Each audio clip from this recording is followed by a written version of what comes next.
Hey guys, Ron here. Tonight it's fairly well. It says 66 degrees, but that's a warm summer night for here because the humidity is high. But I'm wearing pants rather than shorts, even though I'd prefer to be in shorts because the mosquitoes will eat me alive. I stood in my doorway, stuck my hand out, and they literally bit me without me going outside. So anyway, without further ado, that's it. So tonight I'm doing the subject: why did the Beatles break up? Complicated subject. I filmed here, I think, about a week ago, and there was some wind, and I hope it's not too windy tonight. Doesn't seem to be much of a breeze, so I think it'll be okay. So I'll give you views of the marina and the boats and the ocean at the end, and some good stuff to look at other than just me, and hopefully there'll be no wind. And I'm going to speak up if I think there's even that much of a breeze, so hopefully it won't distract. Okay, let's turn around for now. We'll get into the subject. So, well, there's a little breeze, but I'll do my best. So the subject tonight, folks, is there is a breeze. I'll try to keep the camera this direction, stay out of the wind. Anyway, if it is windy, I'm sorry, and I'll try to speak loud so we avoid it. Let's see, maybe I can cup the mic a little bit. Maybe we can do that. Maybe I'll walk backwards. So the story is, look at that beautiful harbor view. Cool breeze feels good to me because it's been so damn hot all day and all week, but for your listening pleasure, it's not good. So, anyway, tonight we're talking about the subject, why'd the Beatles break up? Well, there's a number of reasons. I think I'm going to start with the end and talk backwards, go backwards. The end result being September the 20th, 1969. There's a meeting, a band meeting with Alan Klein, the new Beatles manager who Paul McCartney absolutely hates and didn't want to be manager. And I believe Ringo was not there, but the other Beatles were there. I believe that, gosh, I should know this. Ringo or George wasn't there. I think Ringo wasn't there. He might have been filming the movie Candy, but I'm not 100% positive. I doubt he was still filming The Magic Christian because that was filmed in February of that year, and this was 6 months later. Anyway, so let's talk about that meeting. Oh, let's wait till I pass these people fishing. You're going to say, why is this guy shouting, scaring the fish away? Again, folks, I'll tell you this much. If the wind is bad right now, hold on, because in a few minutes when I'm at my destination, the wind will go away. It's temporary. So hang on with me or fast forward, and then on my walk back, you won't hear the wind because it'll be behind me. It'll be a opposite direction. I've dealt with this before, and like I say, I hope it's not an issue. And I won't know till I'm done filming. I'll try to walk backwards here too. So there's a meeting on September 20th, 1969. It's actually the Beatles were signing a new royalties contract. And the end result was, at this meeting, John Lennon said a lot of things.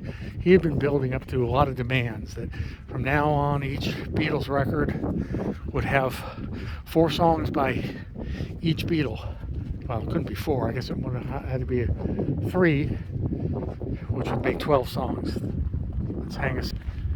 Alright, I paused because there's a couple with weird things on their heads. They smell like cigarettes and pot, weed, and they're making out.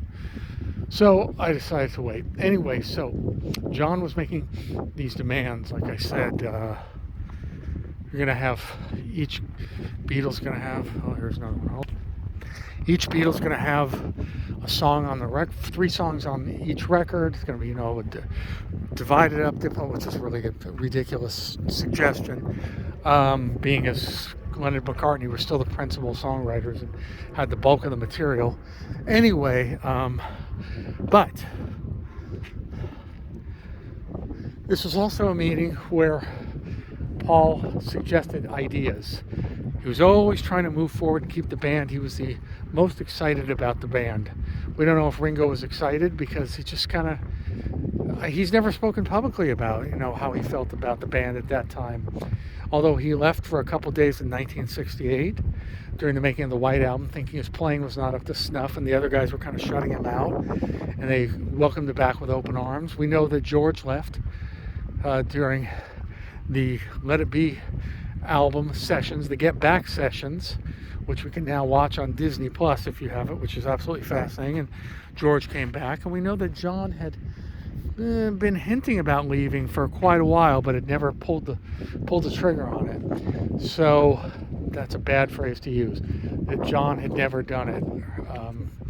So thank God before that. Thank God he hadn't. But September 20th, 1969, John said he was leaving the band, and somehow, Paul and George in particular, well, all of the other three said that they kind of waited to see, and I'm waiting to see what's up ahead of me. It looks like a big homeless encampment.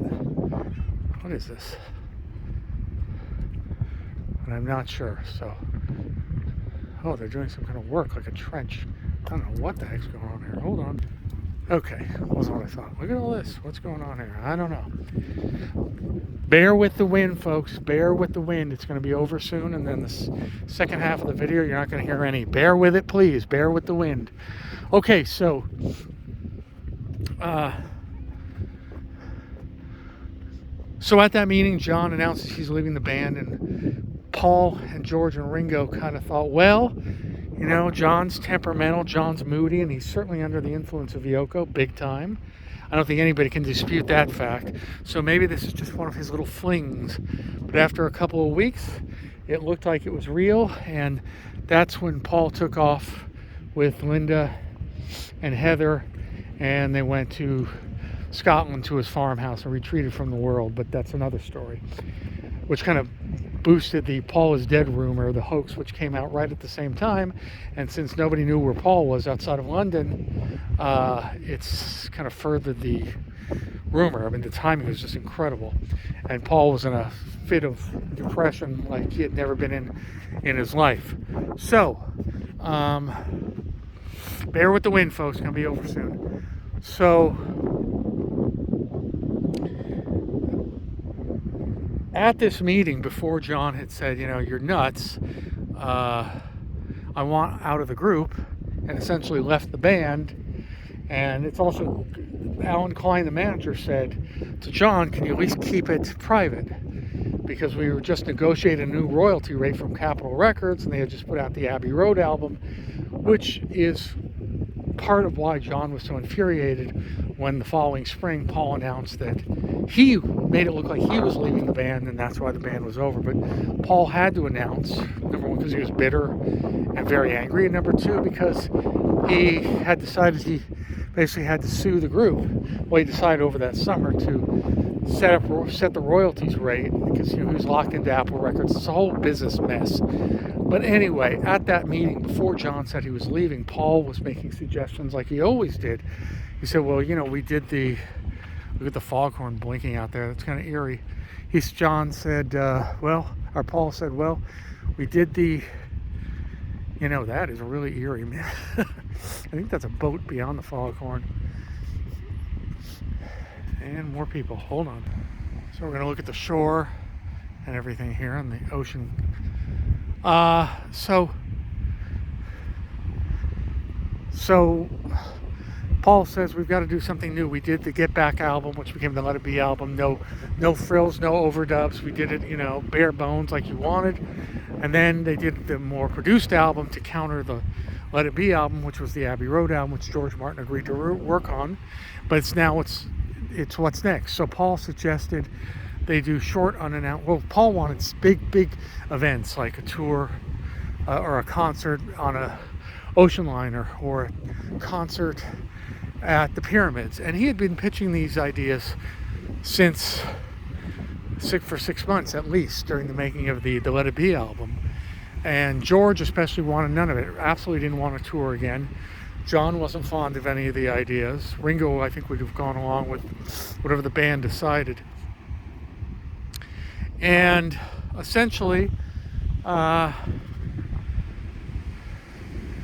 Paul said, okay, well, if we don't do that, we've got to do TV. And they said, no, no, no, no TV. Well, we've got to give our fans something. So the idea was then, well, Paul suggested doing concerts, small concerts, unannounced, like at universities, going in a bus. And John thought that was absolutely nuts. And Paul actually did end up doing that starting in 1971 with his group Wings. Small unannounced concerts at English colleges, show up unannounced, play, get their chops up and go from there. Anyway, so these are the things that Paul was suggesting, and John especially wanted no part of. So, okay, people are running by me now. So you can go out here at midnight, not in winter, but this time of year, it's going to be crowded. What are these, little kids? Shouldn't they be in bed? Get off my lawn. Ha ha ha. Yeah, that's a family. Okay, so let's hold up a second. Let's go up here, shall we? We shall. All right, I think this is a brilliant idea. I hope it works. I think we're out of the wind and we're up on the lifeguard station. Yes, lifeguard is off duty. Only I am on duty. Oh, it's really dark. So, at this meeting, where Paul tries to propose all these things that the Beatles can do to kind of keep up with the times and keep going and something fresh, new for their fans, John shoots them all down. John says he's leaving the band. So let's back up now and say that John was really apparently very unhappy starting in about 1966. I just don't think he ever acclimated to the fame. I think he liked the idea back in 1957, 58, 59, the idea that Johnny and the Moondogs, Silver Beatles, the Beatles, could become a rich, famous group. But I think it blew his mind. It literally blew his mind, I think, when it actually happened. I think it was just too much psychologically for him. And like I said, there was a period apparently in 1966 or so, late 66 into 67, where he would retreat and kind of lay in his house on Weybridge. He had a child, Julian, that he really didn't know how to relate to or particularly want to relate to. He wasn't very happily married to Cynthia, his art school sweetheart that got pregnant with Julian. Probably the only reason they got married. And he would apparently lay on the settee, on the couch, settee for, days at a time, stoned out of his mind, very depressed. There was even talk of him killing himself to friends now. I don't think that was I think that was more of a cry for help than a serious suicide threat. But there's a Santa Monica Pier, by the way. You see the glowing red orb there, orange orb? That's Santa Monica Pier. That's the Ferris wheel. But anyway, John was in pretty bad shape, and I do credit Yoko. It seems that when he got together with Yoko in the spring of 1968, then John started to sort of come alive again, and he felt energized, and I think he was happy.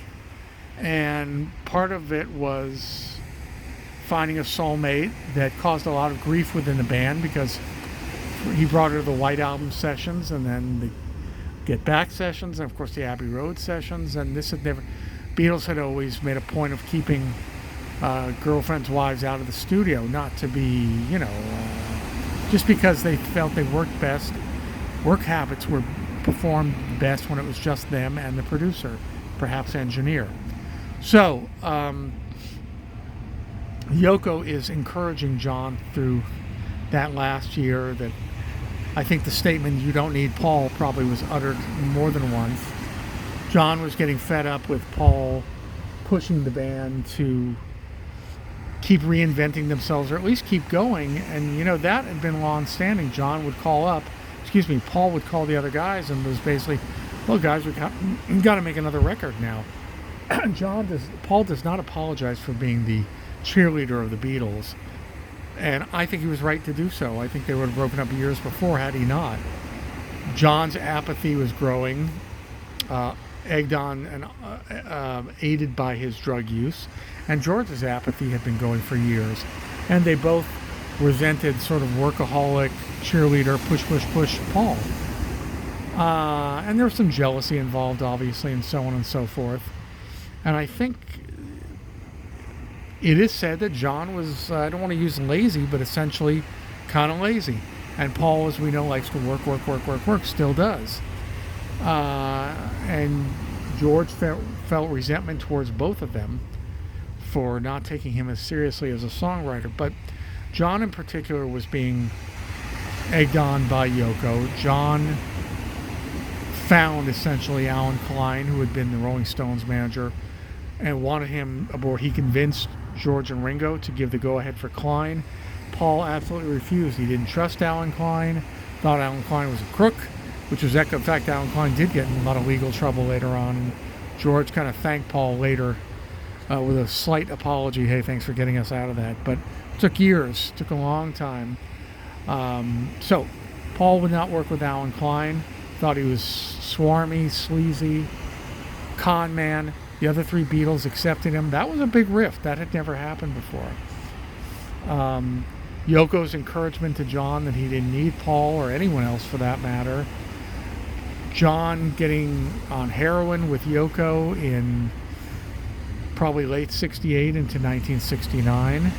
It's no secret he wrote a song about it, Cold Turkey. In fact, he wanted Cold Turkey to be about Cold Turkey was about going cold turkey, trying to, kick the habit. Cold turkey, which apparently he did, hopefully, but that too is in question. And he wanted Cold Turkey to be a single. And, Paul and the Beatles shot it down, much to John's frustration. I think the fact that Paul agreed to let Ballad of John and Yoko be a single, or at least a B-side, was, I think, a lot of times Paul just wanted to placate John. He had tried to hold on to John, struggled to keep John going when Stu Sutcliffe died, and left the band, the Beatles, and died in 1962, I believe. So there was a lot of tension, and I don't think John could have gone on with the group much longer, and obviously chose not to. The other factor was John had just come back from doing essentially a solo concert in Toronto. I mean, Eric Clapton was there, and John used bassist Klaus Voormann. And Klaus Voormann was a German musician who he had met back in 1959, 10 years earlier, when the Beatles were in Hamburg. So Klaus Voormann played bass, Alan White played drums, and I believe they both went on to play on the Plastic Ono Band, John's first and second solo albums, including the second one being Imagine. I know Klaus Voormann did. I'm not sure about Al White. Anyway, but it was essentially a solo concert. I mean, solo meaning Yoko was there by John's side in her bag, screaming and the stuff she used to do with John. They were, inseparable by that time, completely and totally inseparable. But it was John without the Beatles for the first and only time. And on the plane back, he said, "That's it, I'm leaving." And that really buoyed his attitude toward leaving. So it was the combination of John really not wanting to work within the structure of the group anymore, the fact that Paul was on his own in his non-acceptance of Alan Klein, the fact that Paul was, I believe John was jealous. Paul was coming off better on the records. He had Let It Be, and he had Long and Winding Road, and he had Hey Jude. And I think John was kind of running out of songs. I really hate to say. And if you're a John fan, as much as we love the man, you've got to admit that by 1973, John was kind of out of songs. The Imagine album was, in 71, was a kind of a deliberately more sappy and romantic and watered down compared to the first very political album, the Primal Scream album, the Plastic Ono Band. But what I'm saying is, my point here is that I think John's insecurity was catching up with him. I think he was feeling so competitive with Paul that it was just literally killing him. I mean, not literally killing him, but figuratively killing him. I think the stress on him. And I think Yoko said, you don't need him any. I think Yoko was encouraging John when he really needed to be encouraged. And I think fame was blowing his mind. I also think the drugs that John had done for several years, many years now at this point, were kind of really getting to him psychologically. And I think they actually continued to for the rest of his life, or at least the amount he had done, the amount of LSD he had done, the heroin he had done, the coke that he did throughout the 70s. I think that John just sort of needed an escape. And let's be clear, John broke up the Beatles. He left, and that was the end. So this talk of, well, they all just grew apart, and that's nonsense. The Beatles broke up because John left the band for the reasons I've stated. I don't think that George fought it all that much. Probably not, because, like I said, he had left 6 months earlier and had to be coaxed into coming back. So I think George was more ready to. He wasn't ready at that particular moment, but I think he accepted it. I think Ringo was probably deeply hurt, but I can't find anything publicly, although there are probably interviews about it, where Ringo talks about how he felt. Paul was destroyed by it, absolutely destroyed. He said he was, all of a sudden not even 28 years old.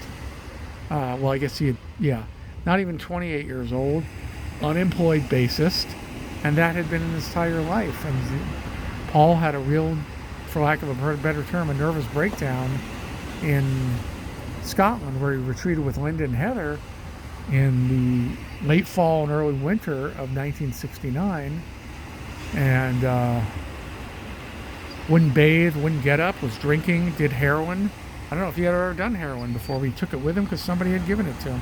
I believe the heroin was given to him by the art gallery owner, Robert Fraser, but don't quote me 100% on that. In fact, if you see the famous Life magazine picture of Paul and Linda and Heather, and I guess the baby had been born by then too, on the cover of Life magazine, the cover story said Paul was still with us. What happened was Paul was up there having the middle of his nervous breakdown, and I think it was in October of '69. About 5 weeks after the infamous meeting at Apple, where John had left the band, and a photographer who had traveled with the Beatles during the Hard Day's Night sessions,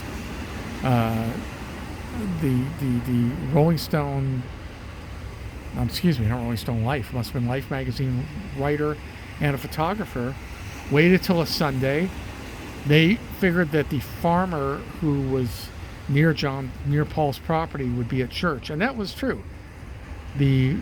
Paul sort of had a deal apparently with the farmer: don't let anybody on my property, and he would look out for him to get on this kind of hard to get to road. And it was a Sunday. Farmer apparently was at church, wasn't there. These two journalists slid past. They came into Paul's house unannounced. Paul was red-faced with fury, and he threw a bucket of slop at them. And the photographer got a picture of the slop going through the air. They sped off thinking Paul was crazy. They got into their Jeep.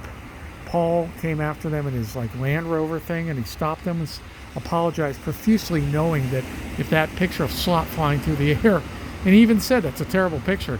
And he said, if he knew if it got on the Life magazine, that would really hurt Paul's image.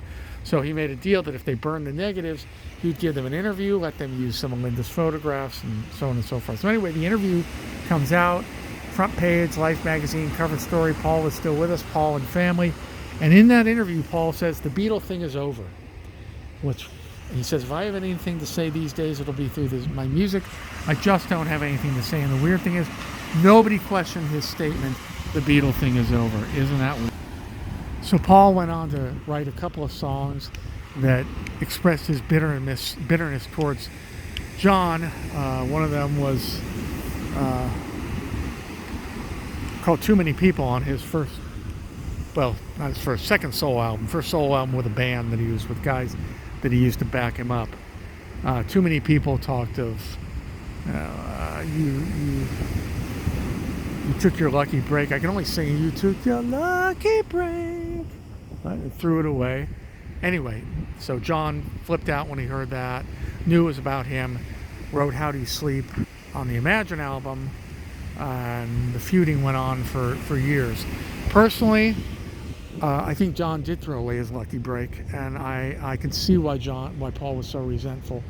I mean, 7 years in the public eye was not going to be long enough for the Beatles. You know, Mick Jagger and Keith Richards have not gotten along since the 60s, really. I mean, they were so feuding in 1986 they almost came to blows, and shoot, that was 40 plus years ago. I mean, the Stones have managed to get past it. Roger Daltrey and Pete Townsend could still work together. Bands stay together, and I think that the Beatles would have gone on through the 70s, and well, heck, who knows how long they would have gone on. And here's something that's ironic too, that if the Beatles had stayed together, John might not have moved to America, and that bastard Mark Chapman may not have been able to find John, or the circumstances of John's life. He may have had security. He might have lived somewhere where he didn't just get out of a cab or a limo and was right around the public with no security, where he was, you know, assassinated. So who knows what would have been different. John might have stayed in England for the sake of the group had they gone on. We'll never know. Anyway, that's my take. Too dark to see me, and it is. That's my take. I have loved the Beatles since the early 80s, and researched them like I research every subject, with a lot of research. I dig into a subject and learn everything I can. So anyway, guys, I hope you enjoyed it. Feel free to leave comments. I'm sure people will disagree with me and say, no, they just grew apart, and it was absolutely not mutual. It was absolutely not mutual, folks. It was not a joint agreement. This was, let's be very clear, and Paul will say that to this day. You know, he has to be careful because he never wants to upset the legion of John fans, and Paul loved John as well. But the truth is that Beatles broke up because John left. But yes, there were things leading up to it, and those factors that I discussed. Brian Epstein's death in 1967. If Brian had lived, there wouldn't have been an Alan Klein, and that would have been a major factor removed from the stress between the guys about management. And then, you know, there would have been better direction in the band. John really felt that the Beatles were done when Brian died. I mean, right after that, Paul conceived the Magical Mystery Tour film, which was their first and only flop. And John and George kind of took delight in that. You know, they always felt Paul was bossy and domineering, and some great artists are, folks. But I think that if Paul hadn't pushed so hard to keep the band together, they might have dissolved shortly after Brian Epstein died in 1967. So anyway, that's my analysis. This is Ron, as you know by now. Guys, if you like the channel, please subscribe if you haven't already subscribed.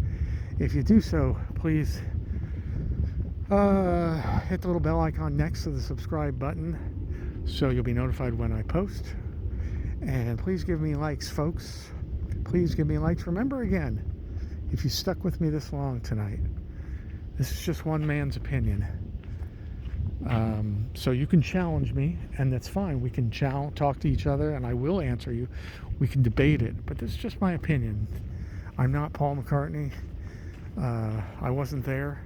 This is just my research and my own opinions thrown in alongside it, and my own bias, because we all have bias. So that's it for now, and we'll see you at the next location. Okay, folks, thank you. Bye-bye.